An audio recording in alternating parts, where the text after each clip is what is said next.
Hey everyone, Eric Hurst here with Training Café. It's Monday. It's also time for coffee. Let's have a sip together. Communing together over coffee, talking training, what could be better? I think coffee makes everything better, right?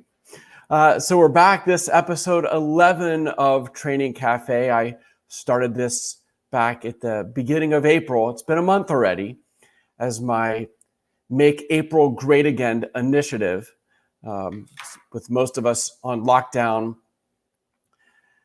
because of this COVID thing. I was trying to figure out, what I could do new to kind of invest my time. Not that I have a lot of free time on my hands, but what new thing could I do to make lemonade from lemons, losing our spring climbing season and being stuck at home. And so that was kind of the inspiration for Training Café, to meet up like this once or twice a week, answer questions, share some of my experience and wisdom with a global climbing audience. And so let's get started with this episode. I want to talk to you a little bit about employing a thoughtful systems approach to your training for climbing, or for that matter, the way you live your life. And then we'll get to your questions. I wrote down a few of the questions I saw coming in here over the last few minutes, and hopefully I can get to most of them here in about 15 or 20 minutes from now. But let's talk a little bit about a systems approach to training. If you take or find a successful person in anything, sport, business, you name any important endeavor, if somebody has a track record of excellence, I'm not talking one-hit wonders, but a track record of excellence, it's because they have come up with a system of living and acting each and every day that gets them results. And it's intentional. And yes, there may be some trial and error involved, but it's not it's just not something they're making up on the fly. There's evidence, there is wisdom and techniques that they've gathered from other successful people and then modified to make their own, and constantly course correcting and finding a path from here to whatever their goal is, whether it's in school, career, climbing, family, you name it, any worthwhile endeavor. You should have a systems approach to making progress, steady progress towards that mission goal. And so in climbing, if you look at someone like an Adam Ondra or a Tommy Caldwell, an Alex Honnold, they are all on a long-term mission. They've all been at this game we call climbing for 10 to 20 years. And so their success, their massive success, they're three of the best climbers in the world, isn't an accident. You can't write it off to genetics or luck. Sure, they probably do have favorable genetics, and maybe they've been lucky on any given day, something that happened to them. But their track record of success over 10 or 20 years is due to finding, developing, and acting on a daily basis in very effective ways, uncommonly effective ways that distinguish them from the masses. Because there are other climbers of their same age and with probably similar genetics, growing up in similar locations with a similar starting point as Ondra, Caldwell, Honnold, or name your favorite pro who's been around a long time. There are other people just like them that haven't gotten the same results. And that's because they haven't acted in the same ways. They haven't come up with a system and implemented it and modified it week over week, month and year over year, and stuck with it through thick and thin, through adversity, the way that Caldwell and Ondra and Honnold have. And again, I could name any one of dozens of other pros, male and female, European, American, Asian, you name it, or looking at other sports. Tom Brady, who's performed at the highest level as a quarterback for 20 years, and coming out of college was unremarkable, hardly or barely drafted, but yet he had the passion and obviously the skill that was built over many years, and the follow through and the ability to modify the system now at age 40 to still be successful in a very rigorous sport. And he's written a book a couple years ago detailing everything from his workouts to his training to, when he wakes up and goes to bed. I mean, everything is designed to support his system to get him to that goal and wanting to play NFL football at a high level to age 45, win more Super Bowls. And so he has developed a system. And, in the business world, Elon Musk obviously has a system that has gotten him to where he's at. Or Warren Buffett, the great investor, has developed a system over 50 years at being a successful investor. What things to stay away from, what rabbit holes not to go down investing wise, and what things, are a better play for long-term financial gains.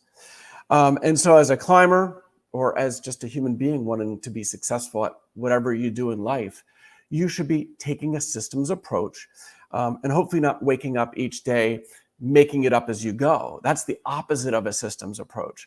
A systems approach is waking up in the morning and kind of over the years coming up with habits, the way you get ready in the morning, from get dressed to eating breakfast to what you do. The most successful people, I think, tend to have a ritual every morning they go through, right down to eating the exact same breakfast, which is something I've done for years. I have slight variations, but I kind of go through the exact same thing every single morning.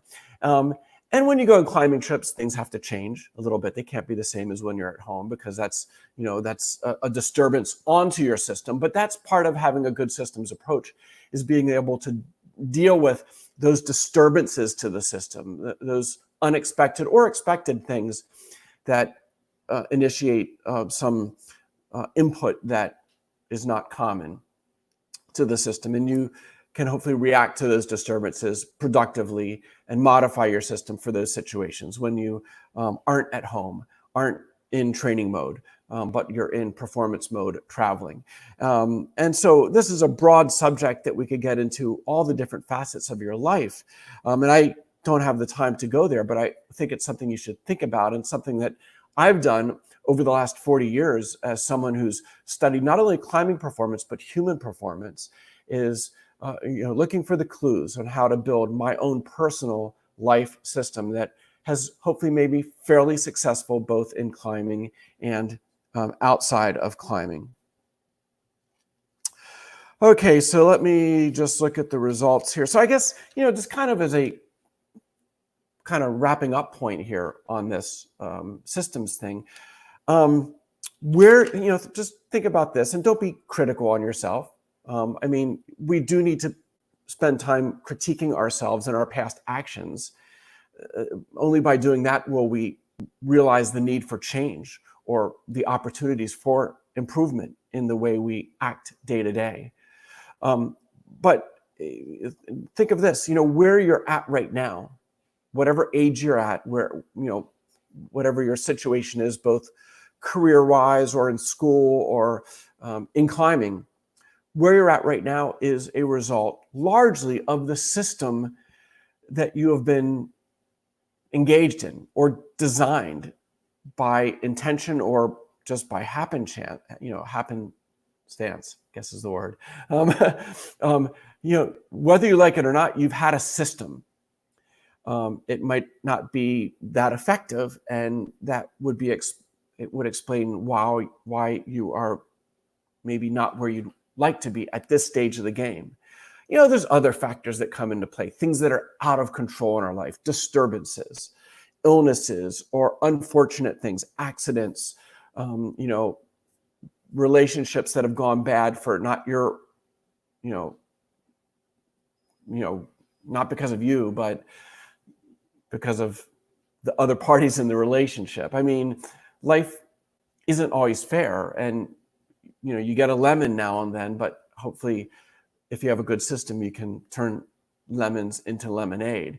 And so where you're at right now in your climbing, in your life, is largely a function of the system up to this point in time. But the beauty is each and every day we wake up and can author a new system. We can re-engineer the current system, whether it's training or life. And that's a beautiful thing, is that each day is a brand new day, as the song goes, to start anew and begin a new course. And just think about this. If you are a climber currently injured right now with some type of injury, finger, elbow, shoulder, or other, maybe it was an acute injury on a climb. Maybe you took a fall and twisted an ankle, and those things are largely unavoidable. That's part of climbing. But the overuse injuries that result from training too much or climbing too much, like the finger pulleys, the elbow tendonitis, shoulder injuries and such, are a output from the system that you've been involved in, your training and climbing system up to this point. And so that system has not been effective. Maybe it's been effective at helping you climb hard and improve. That's good. But if you're injured because of that system, well, then it's been an effective system for producing injury, or an ineffective system for keeping you healthy. And so from that perspective, you should be able to evaluate and tweak your training system, your nutrition system, and hopefully make corrections so that a year from now, you're not an injured climber. You're a healthy, strong, capable climber, climbing harder than ever. So those are all things to evaluate and think about going forward. I wrote a book on the mental side of climbing. I call it brain training because there's a large purview under that topic. It's called Maximum Climbing. I wrote it a decade ago, but it's totally a valid book today. And so look into that if you enjoy these more heady topics or conversations. And the book Maximum Climbing, I think, is a book that can be every bit as impactful on climbing and your non-climbing life as reading Training for Climbing, which is my big best-selling Training for Climbing book. Okay, so let me just look here at some of my summary notes before we get to questions here. So I guess kind of the take-home points here, try to be fully engaged each and every day in being more thoughtful in the foods you consume, the things you do in the name of training, what you do in terms of warm up. Do you just kind of go through the motions, or you do actually engage in a well-designed warm up that you don't rush through to get to the training? Little details make big differences when it comes to getting results, good results long-term. And so by taking every workout seriously, each day seriously, heck, even each hour seriously, I kind of every night before I go to bed, I have the next day mapped out in my head. Maybe not exactly on paper, but I know how the day is going to play out as best as possible, so I can have the minutes and hours of my day focused on important things rather than urgent things. And that's an important distinction. Perhaps you've read about this distinction before, but urgent things are bells and whistles going off. Like when your phone chirps at you and somebody texts you or you get some notification, that imparts an urgency or seems to be an urgent thing. I need to check my phone. But is it really something that's important? Is it a life or death thing? Is it something that's going to change your day or change your system for the better? Or is it actually, is that chirping phone a disturbance on the system that takes you off course and diverts your focus? And so urgent things aren't necessarily important things. And the most effective people invest the minutes, hours, and days of their life on important things, not urgent things.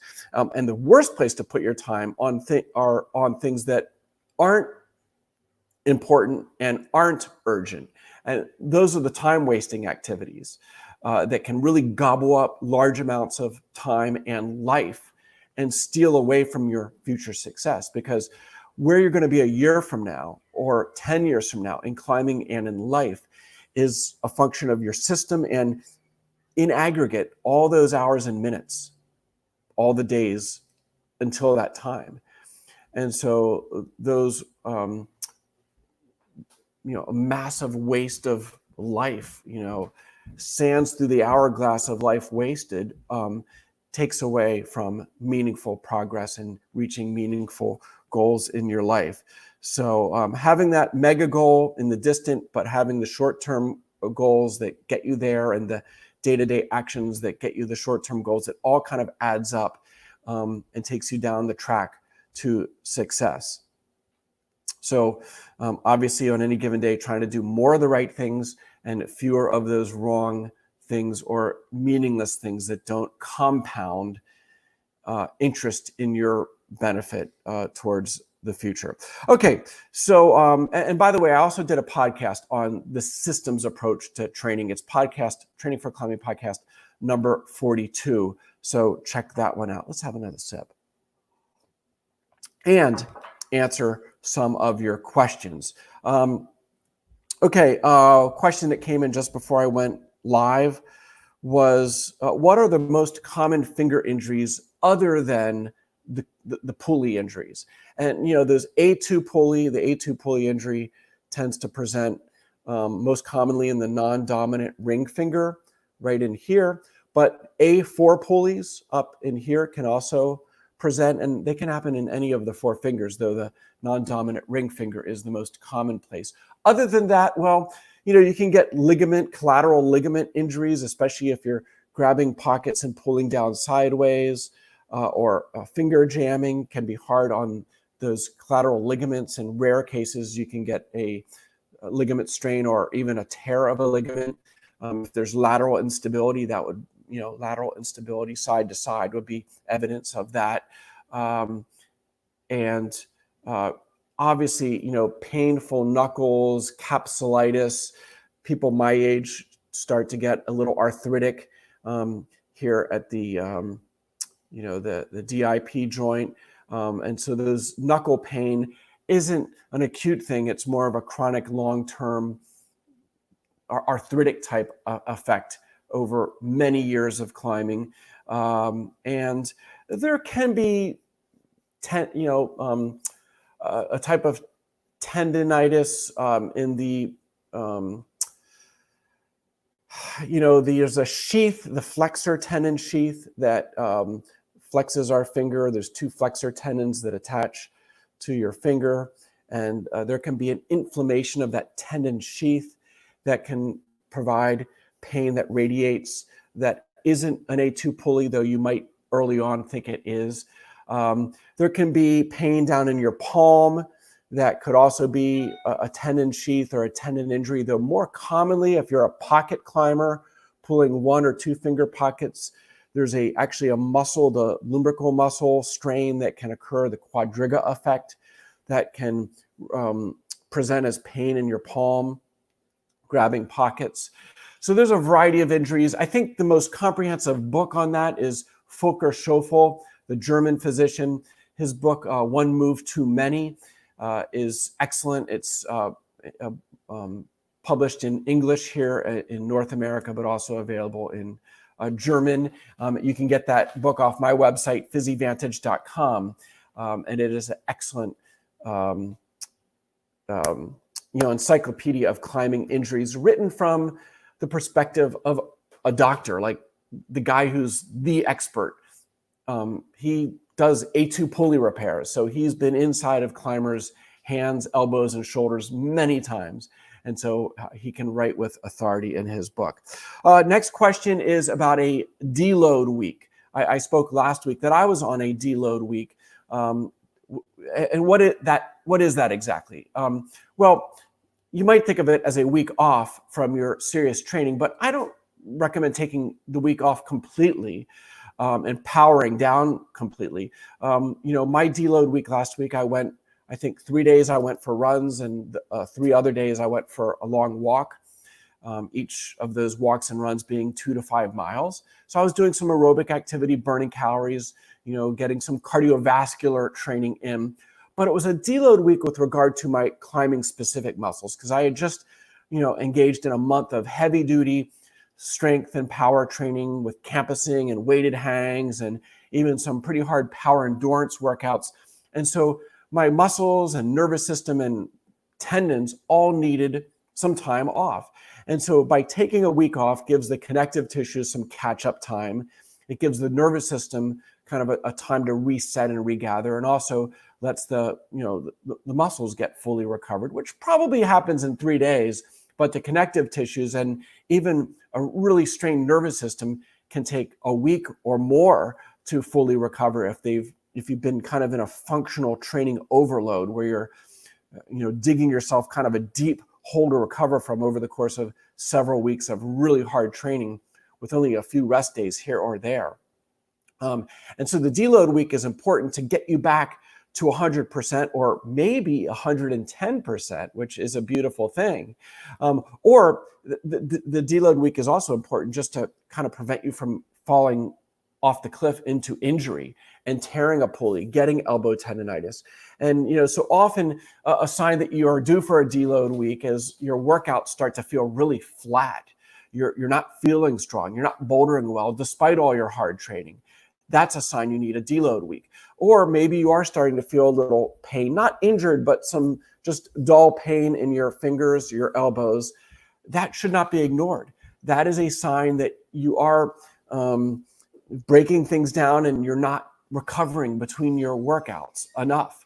And that can lead, and precipitate a more serious injury. So a deload week or perhaps even 2 is warranted and would be a really smart thing to do, because it will hopefully prevent injury and leave you stronger than ever. Let me tell you something. On this past Saturday, 2 days ago, at the end of my deload week, my first workout was a strength power workout. And I set a modern era PR, modern era meaning, let's say, in the last 5 years since I turned 50. I set a modern era Eric Hurst PR for weighted hangs. I do my weighted hangs on a 14 millimeter transgression board edge. So it's a pretty small, almost like a half pad edge for me. It really bites, that transgression board really bites into your hand. So it feels like a little bigger than a 14 millimeter edge. In any case, after a good warm up and a series of hangs, I did a 5-second two-handed hang with 105 pounds added to my body. And I weigh about 160 pounds. So that, again, a modern era PR for me. So I had had a great training block during this quarantine, the last 4 to 6 weeks, but I was in desperate need of a deload week. And I took it and came back to my best ever strength. So in a perfect world, I would have been at a crag this past weekend, coming off that deload week and hopefully climbing really hard. But because of the quarantine ongoing here where I'm at, that wasn't possible. So I'm kind of starting another mini training block the next few weeks, and hopefully I'll be traveling later this month to climb. So deload week, don't do any heavy duty training for climbing. Do some aerobic conditioning, do a lot of stretching. You could do all your flexibility work on a daily basis. And I did do last week, I think it was on Tuesday or Wednesday, I did one kind of arc session, like an aerobic climbing session where we have a tread wall. So I did just big hold climbing, what you might call like 5'9" climbing, 5'10" climbing on big holds. It's an overhanging tread wall. So I got a light pump, but I was not grabbing anything small or tweaky. I was not getting a deep pump. It was more of a circulatory system aerobic workout that got the blood flowing, perhaps even enhanced the recovery because of that a little bit. But it was not a stressful workout. I wasn't doing anything anywhere near my limit during that one climbing recovery workout the middle of last week. So a 7-day deload can be a beautiful thing, but it takes discipline, especially for an enthusiastic climber to do that and to follow through on it. Okay, a couple more questions here before we wrap things up. Someone writing here, they I have recently purchased my Supercharged Collagen, which is the research-based vitamin C enriched hydrolyzed collagen product that I developed a few years ago and am marketing through my new brand, PhysiVantage.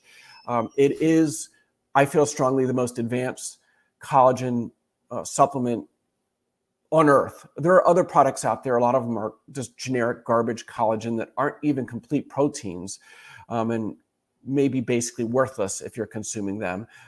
But based on the research, I built a product that is totally novel and unique. And based on the feedback from climbers over the last year plus, it works. And I know it works because I used it for a year before I ever began to market it. In any case, the best way to use it is to consume it on a daily basis, first of all, because you get those collagen-specific amino acids into your system. The glycine and the proline and the hydroxyproline, those three amino acids, aren't so common in everyday foods. If you eat a lot of pork, you would get a fair amount of those amino acids, but especially if you don't eat much meat, if you're more of a plant-based athlete, I am, though I eat a little bit of meat each week, but not a lot, you may be deficient grossly in those amino acids, which those are the amino acids that 2/3 of your tendons and ligaments are made of. And so if you're shortchanged on those dietarily, then your body is missing out on the building blocks for connective tissue repair and remodeling.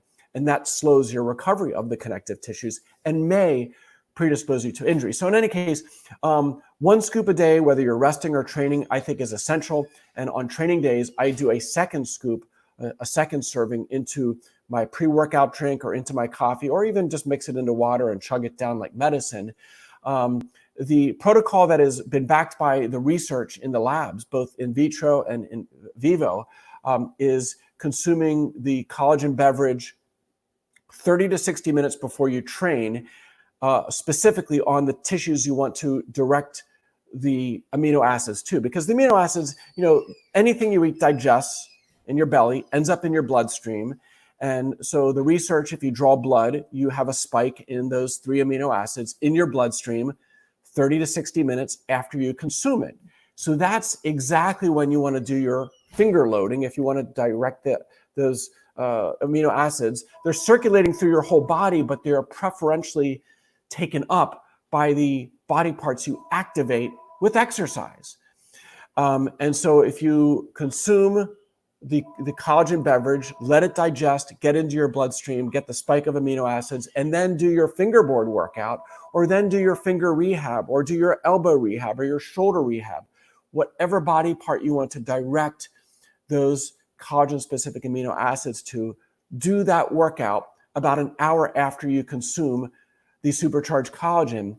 And those body parts are where preferentially those amino acids will be absorbed and utilized.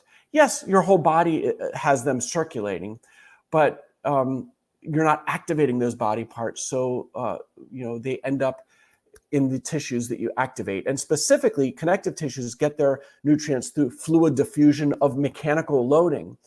So you actually want to load the tendons and ligaments an hour after you consume the collagen. One of the research studies done by Dr. Keith Barr was with the knees, looking at the knee joint. Obviously, there's a lot of sports injuries, connective tissue injuries, ACL repairs and such that occur the knee joint. And so they would have the athletes consume the collagen and then an hour later do jump rope.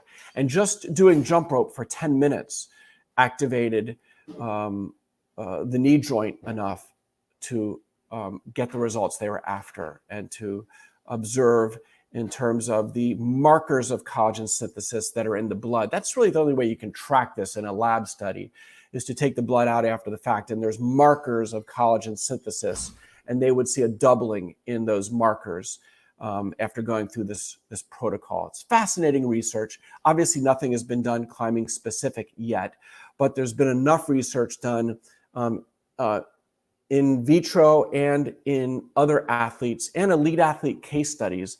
This technology is used with professional athletes the world over in top rehab clinics.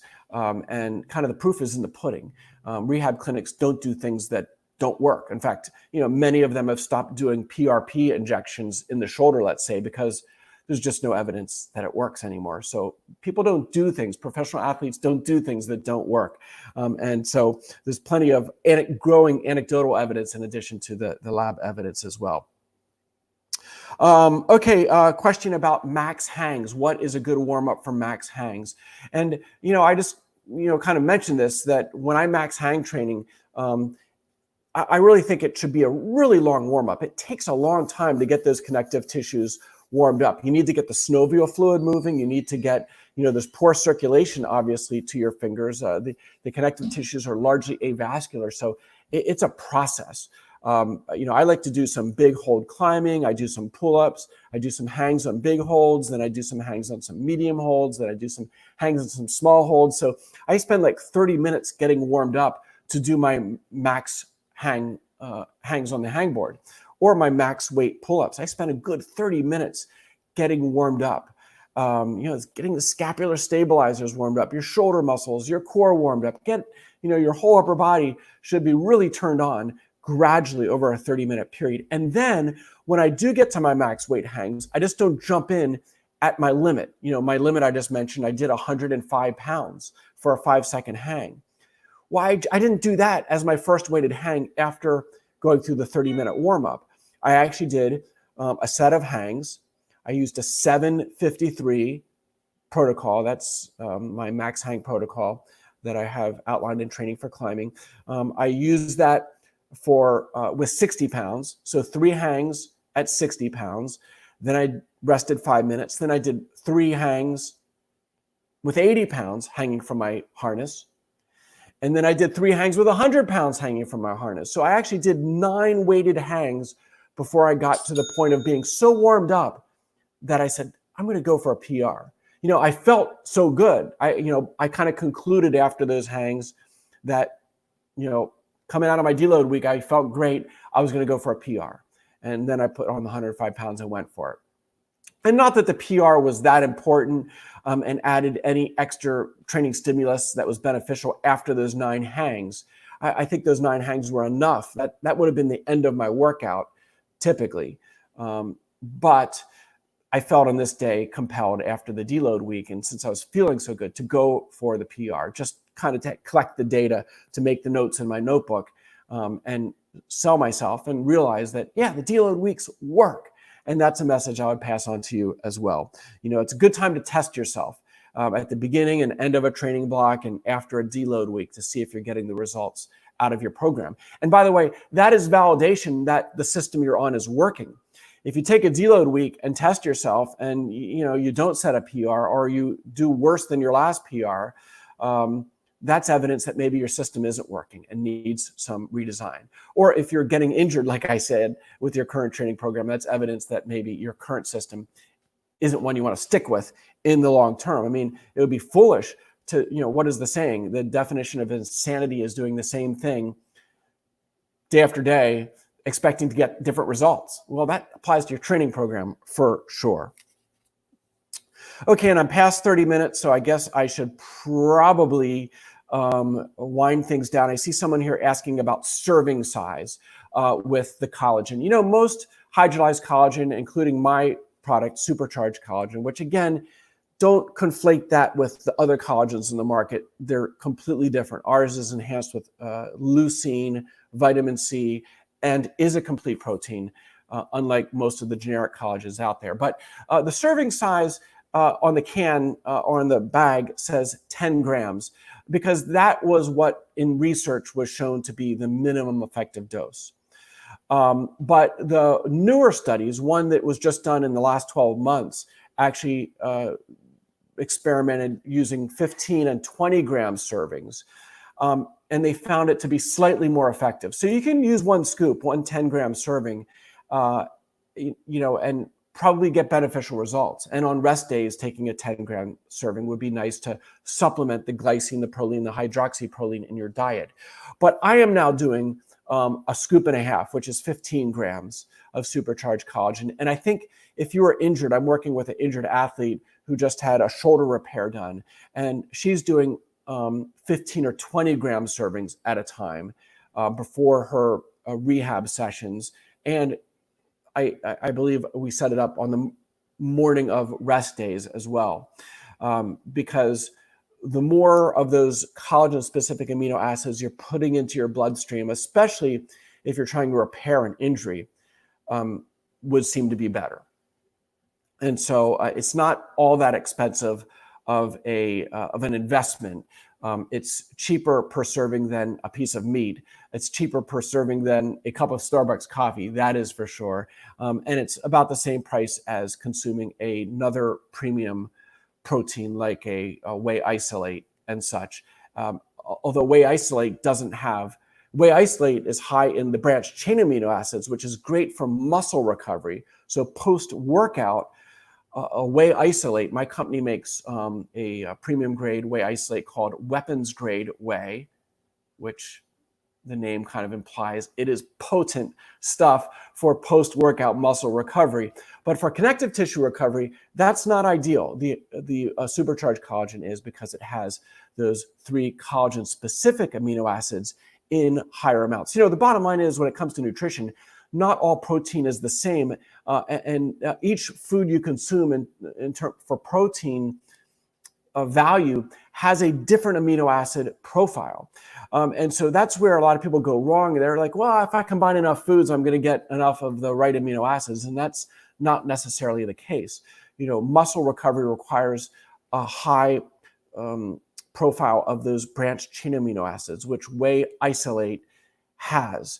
Or if you're on a vegan diet, we have a PowerPlex pea protein isolate, which is a complex designed to give a vegan athlete that spectrum as well. And then for the connective tissues, the supercharged collagen, which is higher in the collagen-specific amino acids. So there you go. That was more than probably you wanted to know, but for those interested in the nutrition side of things, which shouldn't be overlooked. If you're doing everything else right in terms of training and nutrition, if you're doing everything you can to get the best training results, well then diet and perhaps supplements are something that you want to take seriously, because it can help get you the most out of your training. Okay, so I will wrap things up there with a final sip of coffee with you. It's great to commune with you guys here on Mondays and Thursdays. And in 3 days, we will meet again. Until then, enjoy your coffee.